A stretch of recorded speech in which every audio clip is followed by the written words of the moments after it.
আর plus news রুমে আজকে স্বাগত শ্রীলেখা মিত্রকে।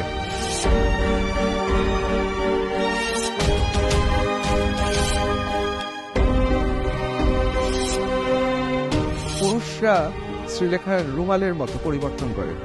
এখন আমি ফাঁকা আছি। তুমি পছন্দ করো অল্প বয়সী ছেলেদের এবং একজনে নাকি তোমার হয় না। শ্রীলেখার একসাথে 5 জনকে চাই। প্রসেনজিৎ ঋতুপর্ণার মতো কি প্রসেনজিৎ শ্রীলেখা জুটি হতে পারতো? আমার তো নিজেকে প্রসেনজিতের সাথে ভালো লেগেছে বেশ। ভালো লাগার জন্য কি ওয়ান নাইট স্ট্যান্ড যদি হয় তাতেও ক্ষতি নেই। রোমান্টিক আমি তো। সন্দেশখালি ইস্যু আপনার জগতের বাইরে হলো, সেই ইস্যু কি আপনাকে নাড়া দিয়ে গেল? বাড়ি বাড়ি শহরোं में छोटी छोटी बातें होती रहती हैं। জন্ম পরিচয়হীন, নাম গোত্রহীন এমন কতগুলো সন্তান আছে তোমার? কোনো একটা সাক্ষাৎকারে আপনি বলেছেন যদি বিয়ে করতে হয় তাহলে পয়সাওয়ালা কোনো পুরুষকে বিয়ে করবে। এটা শ্রীলেখার ওপেন চ্যালেঞ্জ। বর্তমানে সোশ্যাল মিডিয়ায় আমরা অনেকেই দেখেছি আপনাকে বিভিন্ন রকম মন্তব্য করতে, সে ভালো হোক বা খারাপ হোক।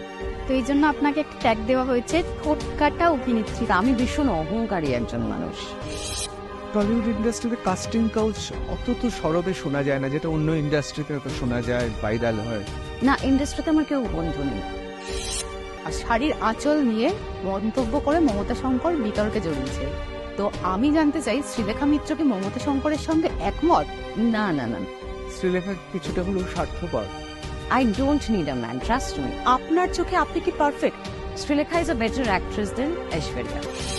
তো চোখের বালির পরও তো ঋতুদার বিভিন্ন প্রজেক্ট ছিল, কোথাও মনে হয় ঋতুদা শ্রীলেখা যে জায়গাটা দেওয়ার কথা ছিল দেয়নি?